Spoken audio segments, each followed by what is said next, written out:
இந்த black box வந்து விமானத்துல எங்க இருக்கும்? இதுல கிடைக்கக்கூடிய விஷயங்கள் என்ன சார்? இந்த பிளாக் பாக்ஸ்ங்கிறது கருப்பு பேரு கருப்பு பெட்டி. ஆனா கருப்பு கிடையாது. அது வந்து ஆரஞ்சு.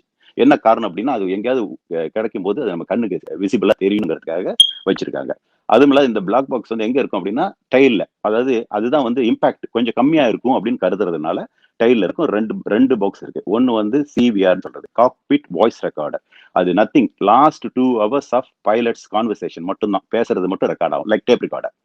இன்னொன்னு வந்து எஃப்டிஆர்ன்னு சொல்லக்கூடியது. அது வந்து ஃபிளைட் டேட்டா ரெக்கார்டர். அது 25 லாஸ்ட் 25 அந்த ஆக்சிடென்ட்க்கு முன்னாடி 25 மணி நேரம் அந்த ஃபிளைட்ல என்ன இன்புட்ஸ் போட்டாங்களோ, அதாவது ஹைட் அதிகப்படுத்துனாங்க, குறைச்சாங்க, என்ன ஹைட்ல வந்தது, எவ்வளவு ஸ்பீட்ல வந்தது, எல்லா டேட்டாவும் அதுக்குள்ள இருக்கும். இது 2 அடிப்படை. இந்த 2 வச்சு தான் அந்த ரீகன்ஸ்ட்ரக்ட் பண்ணுவாங்க. அந்த ஆக்சிடென்ட் எப்படி நடந்திருக்கும்னு. எல்லா ஆக்சிடென்ட்டுமே கண்டுபிடிக்கிறதுக்கு முக்கியமான காரணம் என்னன்னா, இத கண்டுபிடிச்சு அதே தவற இன்னொரு தடவ செய்யக்கூடாது அப்படின்னு.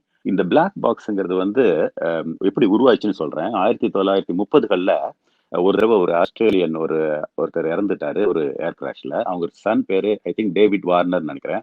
அவருக்கு வந்து ரொம்ப அவரால அத ஏத்துக்க முடியல. ஏன்னா அப்பா இறந்திருக்காரு. அந்த கடைசி மொமெண்ட்ஸ் எதனால இறந்தது? எதனால இந்த ஆக்சிடென்ட் ஆச்சுங்கிறது தெரியல. அப்ப இது எப்படிங்கும்போது அவரு தான் வந்து அதுக்கு விதை போட்டவர்ன்னு சொல்லலாம். இந்த மாரி ஒரு பிளாக் பாக்ஸ்ங்கிற ஒரு கான்செப்ட். ஆனா அதுக்கு பிறகு நடைமுறையில வரல. 1950கள்ல பார்த்தீங்கன்னா, 52ல முதல்ல ஜெட் அதாவது இந்த பிரஷரைஸ்டு ஜெட் கமர்ஷியல் பிளைன் வந்தது. அது பேரு காமெட்ன்னு சொல்லிட்டு பிஓஏசிங்கிற ஒரு ஆர்கனைசேஷன். அதாவது பிரிட்டிஷ் ஓவர்சீஸ் ஏர்வேஸ் கார்ப்பரேஷன். இதுதான் முதல்ல ஜெட் ஏர்வேஸ் விட்டது. அதுக்கு முதல்ல பார்த்தீங்கன்னா பிஸ்டன் இன்ஜின். நம்ம கார்லலாம் இருக்கிற மாதிரி பிஸ்டன் இன்ஜின் ஸ்லோவா தான் போகும். அது வந்து இது இருக்காது. உள்ள வந்து பிரஷரைசேஷன் இருக்காது. அப்போ உங்களுக்கு ஸ்பீட் எல்லாம் இருக்காது.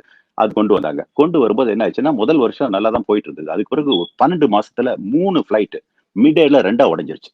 இது பெரிய புதிரா போயிடுச்சு. இது வந்து எவ்வளவோ அவங்க ரீகன்ஸ்ட்ரக்ட் பண்ணி பார்த்தாங்க. கண்டே பிடிக்க முடியல. என்ன காரணம்னு சொல்லிட்டு பண்ண முடியல. அப்புறம் கடைசியா கண்டுபிடிச்சாங்க. என்ன காரணம் அப்டின்னா, மெட்டல் ஃபெட்டிக் அப்டிங்கிறாங்க. அதாவது ஒவ்வொரு தடவையும் மேல வந்து அது 35,000 அடியில 40,000 அடி பறக்கும்போது உள்ள வந்து பிரஷரைஸ் ஏர் அப்டின்னா என்னன்னா, ஒரு 7,000 8,000 அடியில எவ்வளவு பிரஷர் இருக்குமோ, அந்த பிரஷர 40,000 அடியில கொண்டு போவோம்.